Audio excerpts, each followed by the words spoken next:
Washington Smith, Smitty to his friends, no longer recognizes his backyard or the island where he has lived all his life. Hurricane Dorian stalled out over the eastern end of Grand Bahama Island, ravaging everything and everyone in its path. Dorian punched holes in concrete, tore houses from their foundations, and flung Smitty's 6,000-pound Humvee through a wall. Worse than the storm, Smitty told us, is the lack of government response over a week now after the storm first hit the Bahamas. Smitty, like many people, is running out of patience. Grand Bahama right now is dead. It's dead, and now this make it worse. This make it worse. One, the hateful part about all of this happened in the East Grand Bahama, and I haven't seen a government official yet to come to say, well, here is a bottle of water, or to see what's going on. The damage to Smitty's home defies description. A wall of water crashed over this part of the island. Smitty and his teenage daughter survived. Many others did not. This is the hole that Hurricane Dorian punched in the house of Washington Smith. I should say one of the holes. Tore off his roof.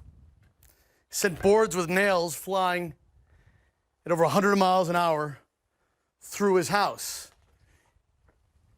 Everywhere you go, you see damage. You see how the shrapnel shredded the ceiling. Careful with this. You see a nail sticking out of a board that came flying through.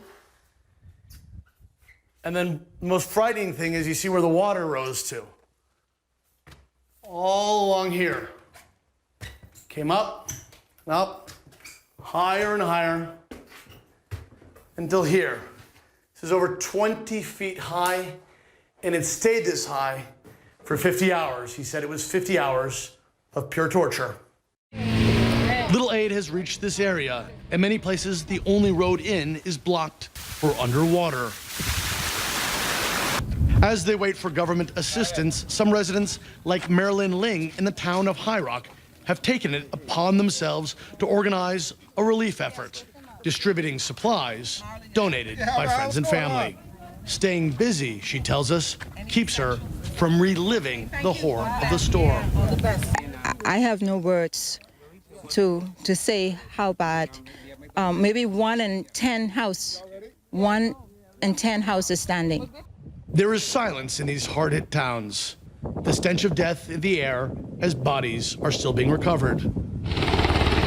U.S. Coast Guard helicopters hovering low, residents say, usually means another victim of the storm has been found. There has never been a storm like Dorian before here. And from 1962, I ride out every storm here in Bevanstown. Would you ride out the next storm? No. I tell my daughter, I say, when I hear a storm coming now, by the help of the good Lord, I'll pack up and get as far to hell as I could from here. Dorian has scarred the Bahamas and Bahamians forever. Patrick Ottman, CNN, Grand Bahama Island. Lawyers for former Nissan CEO Carlos Ghosn released a videotaped statement from him Tuesday. Ghosn is currently in custody, awaiting trial on several counts of financial misconduct. This is a conspiracy. This is not about specific events. This is not about, again, greed. This is not about dictatorship. This is about a plot. This is about conspiracies. This is about backstabbing. That's what we're talking about. And why? So you can say, why this happened? Why it happened? Because there was first a fear that the next step of the alliance in terms of convergence and in terms of moving toward the merger would in a certain way threaten some people or eventually threaten the autonomy of Nissan. Goran had been out on $9 million bail but was rearrested last week. His attorneys say the move is an attempt to silence him. Shareholders voted Monday to remove Goran from Nissan's board of directors. The directorship was the last official title he held. If you've been hearing the word typhoon and thinking to yourself, well, that looks an awful lot like a hurricane, well, in fact, it is. Typhoons are hurricanes, are cyclones. They are the same thing, just in different oceans. A lot like a hot cake is a flapjack, is a pancake, is a short stack. If you are west of the dateline, so west of Hawaii, north of the equator, you're a typhoon. If you're in the Atlantic or the Pacific, around America, you are a hurricane. And if you're around the Indian Ocean or in the southern hemisphere, you're a cyclone.